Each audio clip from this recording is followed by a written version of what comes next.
Misteri pistol di kamar pengusaha wanita dipastikan bukan istri polisi atau TNI. Sepucuk pistol yang ditemukan di kamar pengusaha wanita sempat menjadi misteri. Senjata api itu tergeletak di sebelah jasad wanita berinisial S 51 tahun.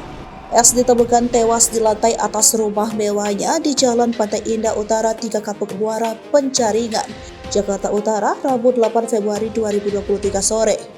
S mengalami luka di dada kiri. Polisi menemukan sepucuk pistol di TKP. Lantas, siapakah pemilik senjata api tersebut?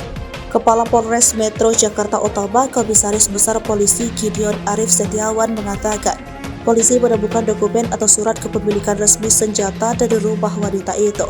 Dari dokumen tersebut disebutkan bahwa pistol yang ditemukan dekat jasa S atas nama wanita itu sendiri. Kalau dari hasil penelusuran, sah dan resmi milik yang bersangkutan atas nama, hanya satu tembakan doang. Ya. Saat ini pistol tersebut sudah dibawa oleh tim Puslap 4 Mabes Polri yang turut serta dalam penyelidikan. Berdasarkan foto yang diterima dari sumber terpercaya, posisi senjata berada di dekat pinggang S. Dari foto tersebut terlihat pistol itu berwarna hitam dengan kondisi bagansinya sudah dilepas. Jasad S berada di lantai dengan luka di dada kirinya. Ada satu luka di dada sebelah kiri. Sebelumnya warga mendengar suara tembakan atau gimana? Ada warga yang mendengar suara. Menurut Gildon, polisi langsung menuju lokasi kejadian usai mendapat laporan dari masyarakat tentang kejadian tersebut. Ia mengatakan polisi masih mendalami hasil olah tempat kejadian perkara hingga pemeriksaan ahli baik berkaitan dengan ahli forensik maupun ahli uji laboratorium forensik belum ditemukan. Gideon memastikan kondisi pintu kamar di mana S tewas masih terkunci dari dalam. Menurutnya ada sepucuk senjata samping korban. Ia menjelaskan perempuan tersebut merupakan pemilik sepucuk senjata api yang ditemukan di TKP.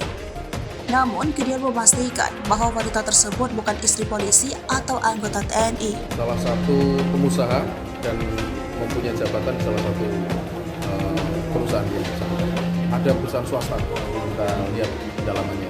Itu si korban ini, Pak. Polisi katanya belum bisa memastikan motif tewasnya korban.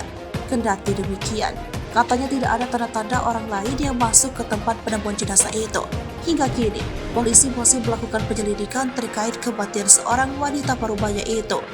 Kompol M. Probandono Bobi Danuardi menjelaskan pihaknya masih menunggu hasil laboratorium forensik untuk memastikan kematian korban.